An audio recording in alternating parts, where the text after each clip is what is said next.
If you had the chance to turn one of Seattle's most historic buildings into a hub for arts and culture, how would you make the most of the opportunity? More than a century after King Street Station's grand opening, that's the question facing visionary artists, civic leaders, and everyday citizens in 2016. King Street Station first opened its doors 110 years ago in 1906, and for a time, its majestic clock tower, modeled after the Campanile di San Marco in Venice, was the tallest structure in Seattle. The issues facing the town that tower looked down on aren't so different from the ones facing us today. Between 1900 and 1910, Seattle's population increased by 300%, creating a need for new infrastructure like city light and city water, well-kept roads and telephone poles. The opening of King Street Station announced Seattle's arrival from a colonial backwater built on native land to a major metropolitan area of global importance. But beneath the Gilded Age chandeliers and ornate plaster ceiling, signs of changing times could be seen. As air travel got off the ground and automobiles took the driver's seat, changing transportation priorities in the 20th century caused America's great railroad depots to fall into a state of disrepair. King Street Station was no different.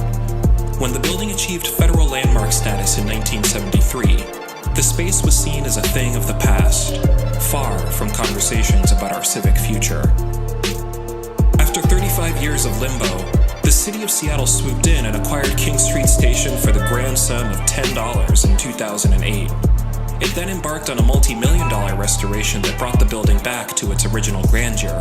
The station's top 2 floors once housed waiting rooms for passengers and offices for railroad clerks. A question hung in the air about how that area could serve the city in the 21st century.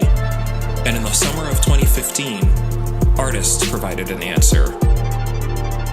Under the leadership of Greg Lundgren, Kirsten Anderson, Sharon Arnold, and Sierra Stinson, Seattle's Out of Sight exhibition showed that artists could be the building's best tenants and a showcase of the city's creativity. Then in February of 2016, Mayor Edward B. Murray announced that King Street Station's upper floors would be transformed into a cultural hub.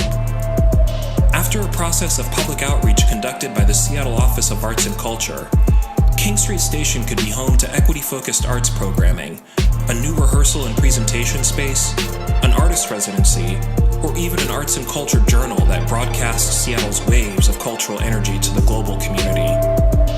We've come a long way from the days in 1906 when King Street Station was a drop-off point for horses and buggies. Time keeps ticking, and the clock tower still watches over us. Through it all, arts and culture will write King Street Station's next chapter in the history books. And we have a chance to make sure that it's a real page-turner.